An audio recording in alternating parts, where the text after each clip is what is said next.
ಬಸವಣ್ಣನ ವಿಚಾರಗಳು, ಡಾಕ್ಟರ್ ಬಾಬಾ ಸಾಹೇಬ್ ಅಂಬೇಡ್ಕರ್ ವಿಚಾರಗಳನ್ನು ಚೆನ್ನಾಗಿ ಅರ್ಥ ಮಾಡಿಕೊಳ್ಬೇಕು. ಚೆನ್ನಾಗಿ ಅರ್ಥ ಮಾಡಿಕೊಂಡ್ರೆ ನಿಮ್ಮ ಜೀವನದಲ್ಲಿ ಬೇರೆ ಕಡೆ ಹೋಗಂಗಿಲ್ಲ. ನಮ್ಮ ಹೃದಯವನ್ನು ತೆಗೆದು ನೋಡಿದರೆ ಒಳಗೆ ಅಲ್ಲಿ ಬುದ್ಧ ಕಾಣಬೇಕು, ಬಸವಣ್ಣ ಕಾಣಬೇಕು, ಅಂಬೇಡ್ಕರ್ ಕಾಣಬೇಕು. ಅಂಥ ಸಿದ್ಧಾಂತವನ್ನು ನೀವು ಅಳವಡಿಸ್ಕೊಳ್ರಿ. ಬೇರೆ ಕಡೆ ಹೋಗೋದು ಇವತ್ತು ಅವಶ್ಯಕತೆ ಇಲ್ಲ. ಈಗ ಹಲವಾರು ವೈದಿಕ ಸಂಪ್ರದಾಯದವರು ಏನು ಮಾಡಿದ್ರು ಅಂದರೆ ಬುದ್ಧನನ್ನು, ಬಸವಣ್ಣನನ್ನು, ಅಂಬೇಡ್ಕರ್ನನ್ನು 11ನೇ ಅವತಾರ ಮಾಡಬೇಕಂತೇಳಿ ಹೊರಟಿದ್ದಾರೆ. ಅದಕ್ಕಾಗಿ ನಾವೆಲ್ಲರೂ ಎಚ್ಚರಾಗಿರಬೇಕು. ಯಾಕಂದರೆ 11ನೇ ಅವತಾರ ಆದಮೇಲೆ ನಾವೆಲ್ಲರೂ ಮಲಗಬೇಕಾಗ್ತದ. ಮಲಗೋಕ್ಕಿಂತ ಪೂರ್ವದಲ್ಲಿ ನಮ್ಮ ಹೋರಾಟವನ್ನು ಮುಂದುವರಿಸಬೇಕು. ನಾವು ನಿಜವಾಗಿ ನಮ್ಮ ವಿಚಾರಗಳನ್ನು ಜನರಿಗೆ ತಿಳಿಸಬೇಕನ್ನತಕ್ಕಂಥ ಸಂದೇಶವನ್ನು ಇವತ್ತು ಈ ಬಹುತ್ವ ಸಂಸ್ಕೃತಿಯ ಭಾರತೋತ್ಸವದಲ್ಲಿ ನೀವೆಲ್ಲರೂ ಪಾಲ್ಗೊಂಡಿರಿ. ಎಲ್ಲರೂ ಪಾಲ್ಗೊಂಡವರು ನಿಜವಾಗಿ ಏನು ಮಾಡಬೇಕಂದ್ರೆ ಗುಡಿ ಸಂಸ್ಕೃತಿಯನ್ನು ಬಿಡಬೇಕು.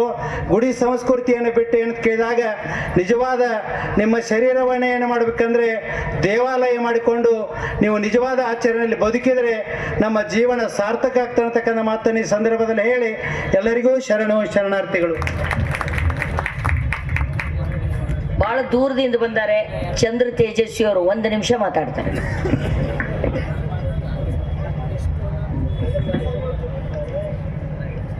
ವಿರತೇಶಾನಂದ ಸ್ವಾಮೀಜಿ ಅವರು 1 ನಿಮಿಷ ಆಶೀರ್ವಾದ ಮಾಡಬೇಕು, ನಡಿಬೇಕು ಮುಂದೆ. 1 ನಿಮಿಷ ಏನು ಹೇಳೋದು? ಓಂ ಶ್ರೀ ಗುರು ಬಸವಲಿಂಗಾಯ ನಮಃ. ನಾನೊಂದು ಸುರಗಿಯನು ಏನೆಂದು ಹಿಡಿಯಲಿ, ಜಗವೆಲ್ಲ ನೀನೇ ಆಗಿಪ್ಪೆ ಕಾಣ ರಾಮನಾಥ.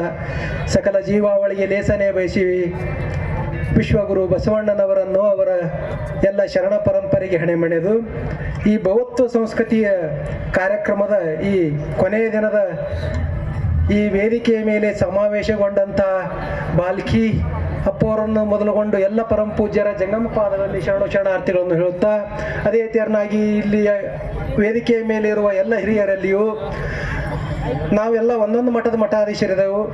10 ಮಠದ ಮಠಾಧೀಶರು ಮಾಡಲಾರ್ದಂಥ ಒಂದು ಮಹಾ ಕಾರ್ಯ ಮಾಡಿದಂತಹ ನಮ್ಮ ಮೀನಾಕ್ಷಿ ಬಾಳಿ ತಾಯಿಯವರ ಜಂಗಮ ಪಾದಗಳಲ್ಲಿ ಶರಣಾರ್ಥಿಗಳನ್ನು ಹೇಳುತ್ತಾ, ಆ ತಾಯಿಯವ್ರು ಹೇಳಿಬಿಟ್ಟಾರ, ಅವ್ರು ಒಬ್ಬರು ನೆನೆಸಿದ್ರೆ ಅವ್ರ ಜೊತೆ ಸಹಕಾರ ಮಾಡಿದವ್ರು ಎಲ್ಲರ ಹೆಸರು ನೆನೆಸಂಗತ್ತೇಳಿ ಬಹಳ ಸಂತೋಷ. ಬಹಳ ಒಂದು ಒಳ್ಳೆ ಕಾರ್ಯಕ್ರಮ. ತಾವಿಲ್ಲೆಲ್ಲ ಇಷ್ಟೊಂದು ನಾನು ಭಾಳ ದೊಡ್ಡ ಟಿಪ್ಪಣಿ ಮಾಡ್ಕೊಂಡ್ ಬಂದಿದ್ದೆ, ಬಾಟ್ ಮಾತಾಡ್ಬೇಕಾಯ್ತೇಳಿ. ಯಾಕಂದ್ರೆ ಭಾಳ ಜನ ಸ್ವಾಮಿಗಳು ಬರೋದಿಲ್ಲ, ಅಂಜಿ ಮನ್ಯಾಗ ಕುಂದಿರ್ತಾರತ್ ಮಾಡಿದ್ದೆ. ಇಟ್ಟು ಗಟ್ಟಿಯಾಗಿ ಎಲ್ಲ ಸ್ವಾಮಿಗಳು ಹೊರಗೆ ಬಂದಾರಲ್ಲ, ನನಗೆ ಭಾಳ ಸಂತೋಷ ಆಯ್ತು. ಏನು ನಮ್ಮನ್ನ ಯಾರನ್ನೂ ತಡೆಯೋಕೆ ಆಗೋದಿಲ್ಲ. ನನಗೆ ಭಾಳ ಸಂತೋಷ. ಯಾಕಾಗ ನಮ್ಮ ಲಿಂಗಾಯತ ಮಠಾಧೀಶರ ದೊಡ್ಡ ಗುರುಗಳೇ ಅಧ್ಯಕ್ಷಗಳೇ ಬಂದುಬಿಟ್ಟಾರ ಹೊರಗೆ, ಇನ್ನೇನು ನಾವು ಯಾರಿಗೂ ಅನ್ಸೋದಿಲ್ಲ. ಅದಕ್ಕೆ ಭಾಳ ಸಂತೋಷ. ಅದಕ್ಕೆ ಈಗ ಮೊನ್ನೆ ಏನಾಯ್ತು, ಮಂಗಳೂರೊಳಗೆ ಒಂದು ಕಾರ್ಯಕ್ರಮದೊಳಗೆ ಪೂಜ್ಯ ಪೇಜಾವರ ಶ್ರೀಗಳು ಹೇಳಿದರು. ಅಂದ್ರೆ 1-2 ವಚನಗಳನ್ನು ಕೋಟ್ ಮಾಡಿ ಅವ್ರು ಹೇಳಿದರು. ಏನಪ್ಪ ಅಂದ್ರೆ ಇವೆಲ್ಲ ಎಲ್ಲಿ ಉತ್ಪನ್ನಗಳಂದ್ರೆ ನಮ್ಮ ಅದೇನು ಅಗ್ರಹಾರದ ಉತ್ಪನ್ನಗಳು ವಚನಗಳು ಅಂತ ಹೇಳಿದರು. ಅದಕ್ಕೆ ನಮ್ಮ ಶೂನ್ಯ ಪೀಠದ ಭಾಳ ಜನರ ಶರಣರ ವಚನದವ. ಅದ್ರಾಗ ಒಂದು ವಚನ ಏನಪ್ಪ ಅಂದ್ರೆ ಶೂನ್ಯ ಪೀಠಾಧೀಶ ಅಲ್ಲಂ ಪ್ರಭುದೇವರು ಹೇಳ್ತಾರೆ, ಅಜ್ಞಾನವೆಂಬ ತೊಟ್ಟಿಲೊಳಗೆ ಜ್ಞಾನವೆಂಬ ಶಿಶುವ ಮೆಲಗಿಸಿ ಸಕಲ ವೇದ ಶಾಸ್ತ್ರ ಆಗಮ ತರ್ಕಗಳೆಂಬ ನೇಣ ಕಟ್ಟಿ ಹಿಡಿದು ತೋಗಿ ಜೋಗುಳವಾಡುತ್ತಿದ್ದಾಳೆ ಭ್ರಾಂತಿ ಎಂಬ ತಾಯಿ. ನೇಣ ಹರಿದು ತೊಟ್ಟಿಲ ಮುರಿದು ಜೋಗುಳ ನಿಂದಲ್ಲದೆ ನಮ್ಮ ಗುಹೇಶ್ವರ ಲಿಂಗವ ಕಾಣಬಾರದು ಅಂತ ಹೇಳ್ಯಾರ. ಯಪ್ಪ ಪೇಜಾವರಪ್ಪ ಅವರೇ, ಈ ವಚನದ ಅರ್ಥ ಒಂದು ಸ್ವಲ್ಪ ನಮ್ಗೆಲ್ಲರಿಗೆ ಚಂದ ತಿಳಿಸಿ ಹೇಳಿದ್ರೆ ಭಾಳ ಸಂತೋಷ ಆಕೈತೆ ಅಂತ ಹೇಳಕ್ಕೆ ಇಷ್ಟಪಡ್ತೀನಿ. ಅದಕ್ಕೆ ಇಲ್ಲಿ ಭಾಳ ಚಲೋ ವೇದಿಕೆ ಮೇಲೆ ಭಾಳ ಚಲೋ ಮಾತಾಡ್ಯಾರ. ಅಂದ್ರೆ ಅವ್ರು ಭಾಳ ಢರ್ನ್ಯಾಗ ಬದುಕಾಕತ್ತಾರ. ಇಲ್ಲಿ ಬಿಟ್ರೆ ಮತ್ತೊಂದು ಕಡೆ ಜಾಗ ಇಲ್ಲ ಅಂತ ಹೇಳೋಂಥ ವಿಚಾರಗಳು.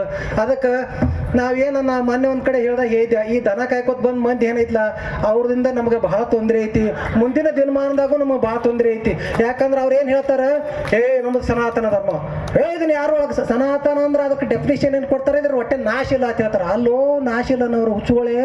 ನಮ್ಮ ಭಾರತ ₹1 ಇದ್ದಿದ್ದು Bangladesh, Myanmar, Indonesia, Burma, Nepal, Bhutan, Afghanistan, Pakistan, Arabia ಇವೆಲ್ಲ ನಮ್ಮೇ ಇದ್ದು ಒಟ್ಟು ಹೋಗಿ ಏಟ್ ಉಳ್ದೈತಿ, 4ನೇ ಉಳ್ದೈತಿ. ಮತ್ತಿನ ಅದ ಮೊಳತನದಾಗದಿರಿ. ಹೆಂಗ ಮಾಡ್ಕೊತ ಹೋದ್ರಿ ಅಂದ್ರೆ ಭಾಳ ಲಘು ತುಕ್ಕಡಿ ಹಾಕದ. ಇದು ಏನು ಇಷ್ಟು ದಿವ್ಸ ಏನು ತುಕಡೆ ಆಗೈತ್ಲ ಅದಕ್ಕೂ ನೀವು ದನ ಕಾಯ್ಕೊತ ಬಂದವರೇ ಕಾಣ್ರದಿರಿ. ಮುಂದೆ ಏನ್ರಿ ಆಗೋದಿತ್ತಂದ್ರು ಈ ದೇಶದಾಗ ಈ ಸಂಸ್ಕೃತಿ ಹಾಳಾಗೋದು ಕಾಣಿದ್ರು ನೀವು ಅದಕ್ಕೆ ನಾವು ಏನು ಮಾಡ್ಬೇಕೈತಿ, ನಮ್ಮದನ್ನು ಉಳಿಸ್ಕೋಬೇಕಾಯ್ತು. ನಮ್ದು ಉಳಿಸ್ಕೋಬೇಕಾದ್ರೆ ಹೆಂಗಂದ್ರೆ ನಮ್ಮ ಹಿರಿಯರು ಮಾಡಿದಂಥ ಒಂದೆರಡು ಮೂರು ಉದಾಹರಣೆ ಅದಾವ ನೋಡ್ರಿ. ಕಾಶ್ಮೀರದಿಂದ ಯಾರನ್ನ ಓಡಿಸ್ಯಾರ? ಕೇವಲ ಪಂಡಿತರನ್ನ ಓಡಿಸ್ಯಾರ. ಅಲ್ಲಿ ದಲಿತರನ್ನ ಓಡಿಸ್ಯಾರನ್ನ, ಶೂದ್ರನ್ನ ಓಡಿಸಿಲ್ಲ. ಒಂದು ನಾವು ನೆಪ್ಪಿಟ್ಬೇಕು.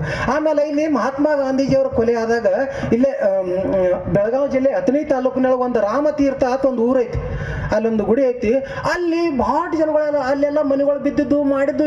ಇದು ಏನು ಅಂತ ಅವಾಗ ಕೇಳಿದೆ ನಾ ಭಾಳ ದಿವಸದಿಂದ. ಇಲ್ಲ, ಅಲ್ಲಿ ಮಹಾತ್ಮ ಗಾಂಧೀಜಿಯವ್ರನ್ನ ಕೊಂದ್ರಲ್ಲ, ಗಾಂಧೀಜಿಯವ್ರನ್ನ ಬ್ರಾಹ್ಮಣರು ಕೊಂದ್ರು ಅನ್ನೋ ಕಾರಣಕ್ಕಾಗಿ ಇವ್ರನ್ನೆಲ್ಲ ಸುಟ್ಟು ಹಾಕಿದ್ರು, ಓಡಿಸಿದ್ರು ಅಂದ್ರು. ಇವೆರಡು ಸುಮ್ಮನೆ ಎಷ್ಟು ನಿಮಗೆ ಹೇಳಿನಿ. ಮುಂದೆ ಅದಕ್ಕೆ ನಮ್ಮ ಸಾಣೇಹಳ್ಳಿ ಶ್ರೀಗಳ ಮೇಲೆ ಅತಿಕ್ರಮಣ ಆಗ್ತಾವು. ಮತ್ತು ನಮ್ಮ ಕಲಬುರ್ಗಿ ಅಪ್ಪ ಅವ್ರನ್ನ ಕೊಂದ್ರಿ, ಲಂಕೇಶ್ ಅವ್ರನ್ನ ಕೊಂದ್ರಿ, ತಾಯಿಯವ್ರನ್ನ ಕೊಂದ್ರಿ. ಹಂಗೆ ಏನೇನೋ ಇವು ಎಲ್ಲ ಆಗಾಕತ್ತಾವಲ್ಲ. ಇನ್ನು ಈಗ ಏನಾಗ್ತಾವ ಮುಂದುವರೆದು ನಮ್ಮ ಸಾಣೇಹಳ್ಳಿ ಶ್ರೀಗಳ ಮೇಲೆ ಏನು ಆಗಾಕತ್ತಾವ ಅಂದ್ರೆ ಈ ಯಾರ್ಯಾಕೆ ನಮ್ಗೆ ಗುಂಡು ಹೊಡಿಲ್ರಕ್ಕ, ಯಾರ್ಯಾಕೆ ನಮ್ಗೆ ಬಡಿಯಲ್ರಕ್ಕ. ನಾವೆಲ್ಲರೂ ಸೀದಾ ಹೋಗೋಣ, ಇವ ಬಡ್ದಾನಂದ್ರೆ ಇವ್ ಹೋಗಿ ಕೇಳಬಾರ್ದು. ನಾವು ಯಾರಿಗೆ ಬಡಿಬೇಕು? ಸೀದಾ ದನ ಕಾಯ್ಕೋರು ಬಂದವ್ರು ಬಡಿಯಕತ್ರಿ ಎಲ್ಲ ಸುದ್ದ ಆಗ್ಬಿಡ್ತೈತಿ ನಾವು. ಇದು ಬಹಳ ಗಟ್ಟಿ ಮಾತೈತಿ, ಬಾಟ್ ಮಾತಾಡೋದು ಬೇಡ. ಇನ್ನು ನಮ್ಮ ಅಪ್ಪುಗಳೆಲ್ಲ ಆಶೀರ್ವಚನ ಮಾಡ್ತಾರೆ. ಎಲ್ಲರಿಗೂ ಶರಣ. ಪೂಜ್ಯ ಚನ್ನಬಸವಾನಂದ ಸ್ವಾಮಿಗಳು.